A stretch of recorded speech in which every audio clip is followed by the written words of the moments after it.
예배하는 우리 성도님들, 특별히 유치부 또 어린이부 우리 자녀들을 위해 하나님 예배하신 특별한 은혜가 예배 가운데 함께 하실 줄로 믿습니다. 창세기에 보시면 하나님께서 인간을 창조하신 여러 목적 가운데 하나가 바로 인간에게 복을 주시기 위해서 인간을 만드셨다, 그런 말씀이 기록이 되어져 있어요. 오늘 우리가 읽은 성경에도 보시면 하나님이 사람을 창조하실 때 하나님의 모양대로 남자와 여자를 창조하셨고, 그들이 창조되던 날에 하나님이 그들에게 복을 주셨다라고 성경에 기록이 되어져 있죠. 창세기 12장에 보시면 아브라함을 택하여 하나님께서 복을 주실 때 이런 말씀을 하세요. 너는 이제 복의 근원이 되라. 그 말뜻은 아브라함도 복을 많이 받지만 그 복을 세상에 나누고 증거하고 전하는 인생을 살아가라 라는 의미로 아브라함을 택했다는 뜻입니다. 그런데 오늘 우리가 읽은 창세기 5장의 말씀에 보시면 하나님은 또 다른 방식을 통하여 사람들에게 복을 주셨다라고 하는 것을 알 수가 있거든요. 여러분 3절에 기록된 말씀을 같이 한번 읽도록 하겠습니다. 창세기 5장 3절 다 같이 시작. 아브라함은 130세 자기의 모양 곧 자기 형상과 같은 아들을 낳아 이름을 셋이라 하였고. 아멘. 하나님께서 우리에게 복 주시는 또 하나의 방법이 무엇이냐?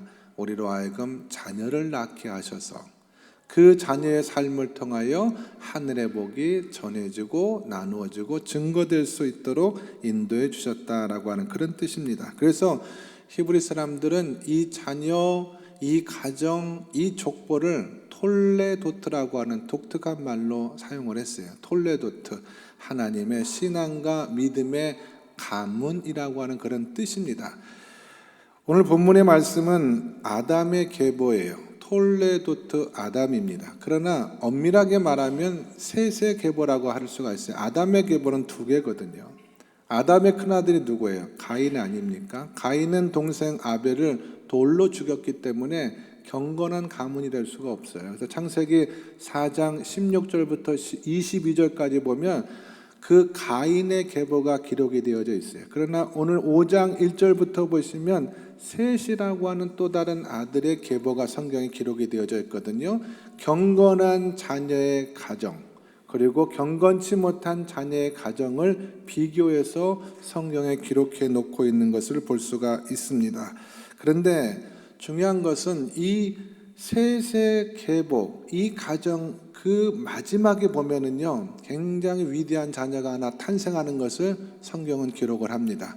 24절의 말씀 우리가 읽지는 않았지만 창세기 5장 24절의 말씀을 한번 읽도록 하겠습니다. 다 같이 시작. 에녹이 하나님과 동행하더니 하나님이 그를 데려가심으로 세상에 있지 아니하였더라. 아멘.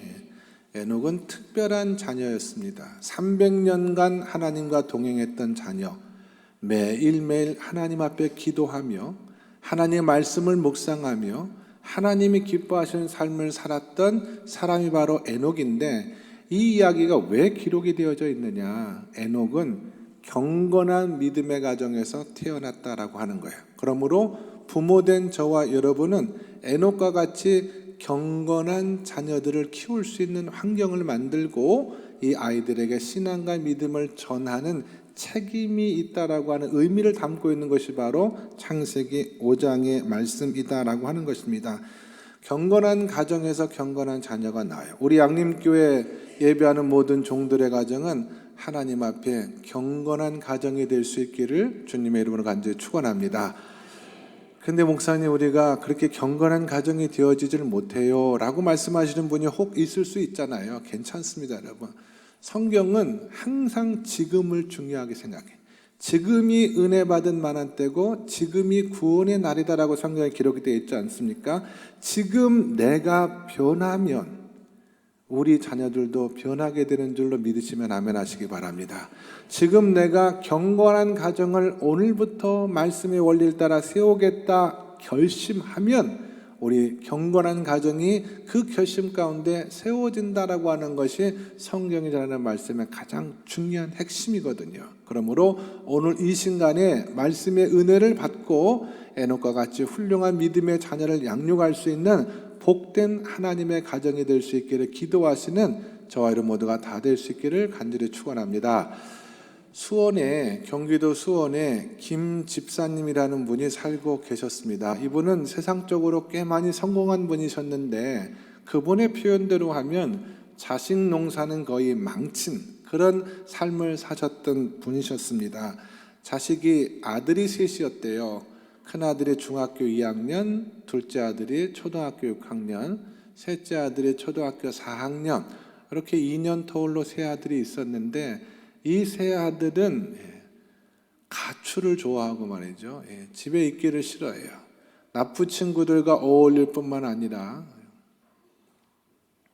좋지 않은 약 같은 것들도 하면서 아주 나이답지 않은 방탕한 삶을 살았던 아이들이었기 때문에 집사님의 삶은 이 아이들 때문에 거의 파탄 지경에 처한 그런 가정이었습니다.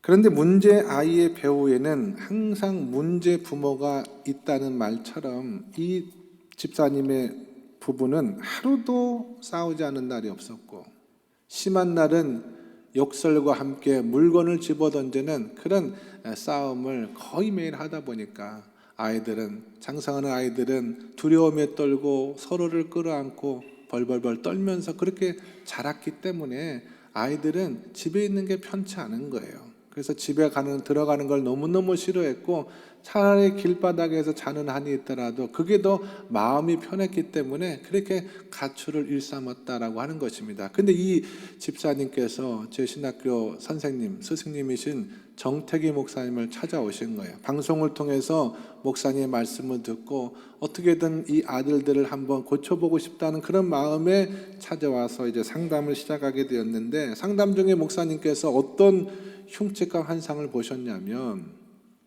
이 김 집사님의 세 아들의 장성한 모습인데 푸른 제수 옷을 입고 있는 모습을 보여주신 거예요. 하나님께서. 그 이야기를 했더니 이 김 집사님 얼굴이 하얘지면서 목사님 어떻게 하면 그걸 막을 수가 있겠느냐고 어떻게 하면 내가 자식들을 잘 키울 수 있겠느냐고 그렇게 물어보실 때 이 목사님 말씀하시기를 지금부터 달라지셔야 됩니다. 경건하고 정상적인 부부 생활을 해보가시고 경건하고 정상적인 부모가 되어서 자녀를 양육하지 않으면 이 자녀들을 그렇게 제대로 키워낼 수가 없습니다 라고 이야기를 했다라고 하는 것입니다. 근데 며칠 후에 김 집사님의 큰아들이 또 가출을 했고 경기도에 있는 광주경찰서에서 연락이 온 거예요. 데리고 가라고. 서약서를 쓰고 이제 사인을 하고 데리고 가야 되는데 목사님은 아들을 데려올 때 절대 때리지 마세요. 절대 때리지 마세요. 만일 이전처럼 아이를 때린다고 하면 더 이상 집사님과는 상담을 제가 계속할 수 없습니다 라고 단단히 일러줬어요. 왜냐하면 이 집사님은 경찰서 갈 때마다 순간적으로 통제력을 잃고 경찰서 문을 나서자마자 아이들을 태권도 3단의 실력으로 아이들을 막 두들겨 패고 이런 분위기이기 때문에 절대로 그렇게 하면 안 된다고 당부하고 또 당부했어요. 그러지 말고 한마디만 하라고. 무슨 말을 합니까? 물어봤더니 배고프지? 너 뭐 먹고 싶냐? 이 얘기만 하라고 하는 거야. 이 얘기만. 그때 그 집사님 말하기를 목사님은 저 같은 형편에 처한 경험이 없어서 그렇게 말씀하시는 것이지 경찰서에 앉아있는 아들을 보면은 자기도 모르게 눈이 돌아가가지고 말이죠. 2단 옆차기를 해가지고 그렇게 하면 큰일 난다고. 그렇게 하면 다시는 내가 집사님 만나지 않겠다고 하니까 할 수 없이 그렇게 하겠다고 대신 자신이 없으니 목사님 기도해달라고 부탁을 했어요. 목사님이 경찰서 가는 동안에 계속해서 배고프지? 너 뭐 먹을래? 배고프지? 너 뭐 먹을래? 이 얘기만 하라고 하니까 마음이 좀 안정이 되는 거야. 다른 날 같으면 아니하고 경찰서 가는 동안에 당신 잘못이다 내 잘못이다 매일 싸우고 그랬을 텐데 그날은 안 싸웠어요. 왜냐하면 이 얘기 이거 외우느라고. 배고프지? 너 뭐 먹을래? 그리고 딱 갔는데 난생 처음 집사님이 나 때문에 이 아들이 여기 있는구나 그런 생각이 들더라는 거야. 경찰서에서 그 아들을 딱 보니까 이제 중학교 2학년인데 난생 처음으로 나 때문에 이 아들이 여기 있구나 그런 생각이 들으니까 갑자기 가슴이 메어 오더라는 거예요. 근데 아들은 아버지 얼굴을 보니까 약간 긴장을 한 거죠. 예? 이게 틈만 나면 언제 어디서 이렇게 주먹이 날라올지 모르니까 이렇게 잔뜩 몸을 웅크리고 그렇게 방어 자세를 취하고 있는데 앞에 가던 아버지가 싹 얼굴 고개를 돌리면서 쳐다보니까 이렇게 한 거예요.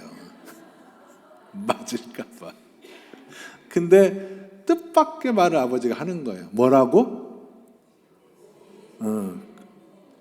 그 얘기를 한 거예요. 배고프지 너무 먹을래. 연습한 대로 하니까 아들이 너무나 당황스러웠지만 순간적으로 짜장면이 먹고 싶어요. 그렇게 얘기를 했다네. 짜장면이 먹고 싶어요. 그래서 중국집에 가서 짜장면을 2그릇 시켜 먹는 아들의 모습을 가만히 쳐다보니까 자기도 모르는 마음이 어떤 울컥함 같은 것이 올라오더라는 것입니다.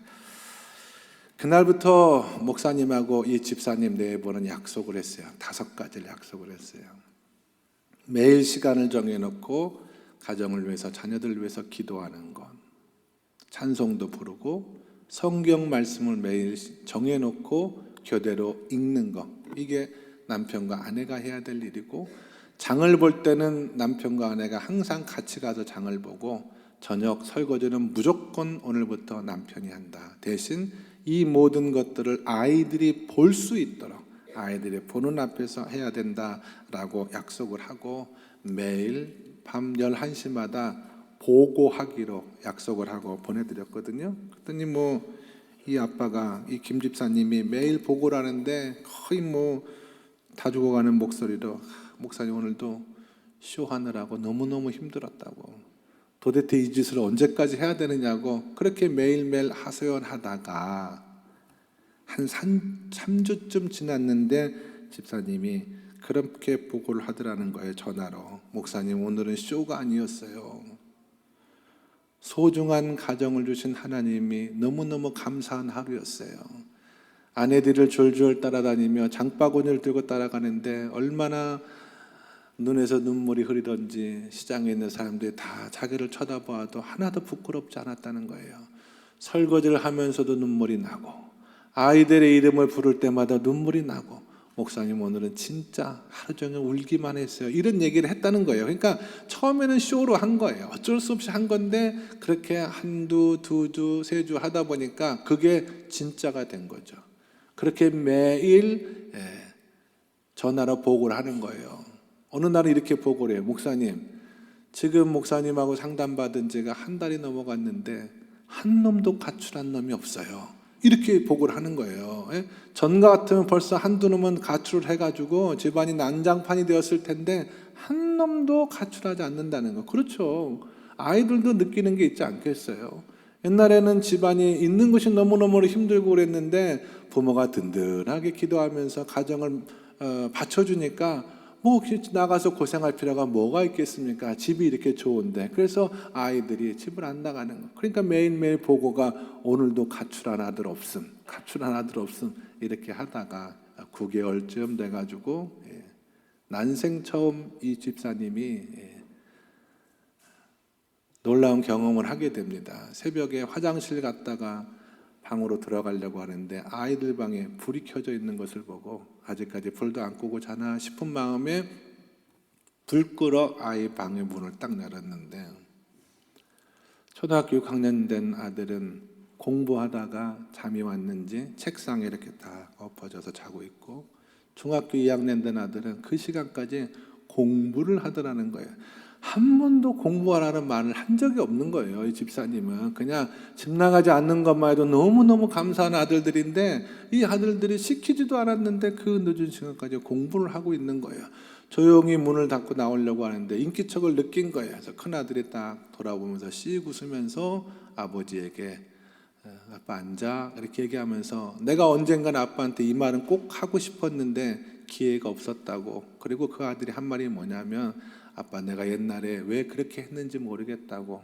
생각해 보면 아빠한테 너무나 미안한 마음이 크다고 이 아들이 그 얘기를 한 거예요. 그러니까 아버지가 너무 몸 상하니까 너무 늦게까지 공부하지 말라고 자라고 하면서 다시 화장실에 들어가서 변기를 끌어안고 엉엉 운 거예요. 하나님, 어떻게 우리 가정에 이런 일이 일어납니까? 이렇게 행복한 일이 어떻게 우리 가정에 일어날 수가 있어요? 하나님 감사합니다, 너무나 감사합니다 하고 이 아버지가 엉엉 운 거예요. 그렇게 그 큰아들이 중학생이 됐고 고등학생이 되고 우수한 성적으로 고등학교를 졸업하고 전액 장학금으로 대학을 갔을 뿐만 아니라 미국의 아주 유수한 대학에 유학을 가서 공부를 했다고 하는 얘기를 제가 이 목사님에게 20년 전에 들었으니까 아마 그 아들은 공부 다 마치고 돌아와서 아주 신앙과 믿음으로 훌륭한 삶을 살아갔을 거라고 생각을 합니다. 자녀에게 미치는 부모의 영향력은 우리가 생각하는 것보다 훨씬 더 큽니다, 여러분. 아이들을 밖으로 내모는 것도 부모고, 아이들을 가정으로 다시 불러 모으는 것도 역시 부모입니다. 이 이야기는 부모가 자녀에게 줄 수 있는 경건한 유산이 무엇인가를 우리에게 분명히 말씀해주고 있는 것이죠. 아이들의 삶은 부모가 어떻게 살아가느냐에서 결정이 된다라고 하는 것입니다. 저는 우리 양님께 오늘 예배하는 우리 모든 종들의 가정이 세세 가문과 같이 하나님의 경건과 하나님의 축복과 하나님의 은혜를 받아 누릴 수 있는 참으로 귀한 가정들이 되었으면 좋겠고요. 우리 양님의 모든 종들의 가정을 통해서 에녹과 같이, 에스더와 다니엘과 같이 훌륭한 믿음의 자녀들이 아름답게 자라가는 복을 누릴 수 있는 복된 가정, 사랑하는 자녀가 될 수 있기를 예수님의 이름으로 간절히 축복합니다. 기도하겠습니다. 하나님 아버지, 우리 자녀들의 축복 속에서 인생길을 걸어가게 하시고 경건한 자녀가 되어 에녹과 같이 평생 하나님과 동행하는 삶을 살아가게 하여 주시옵소서. 우리 자녀들이 그렇게 살아갈 수 있도록 기도하며 본을 보이는 경건한 부모, 경건한 가정이 될 수 있도록 은혜를 베풀어 주셔서 우리 양님께 모든 종들의 가정이 위대한 신앙과 경건의 가치를 유산으로 남기는 돌래 도트의 가정이 될 수 있도록 축복하여 주시옵소서. 예수 그리스도 이름 받들어 기도드리옵나이다. 아멘.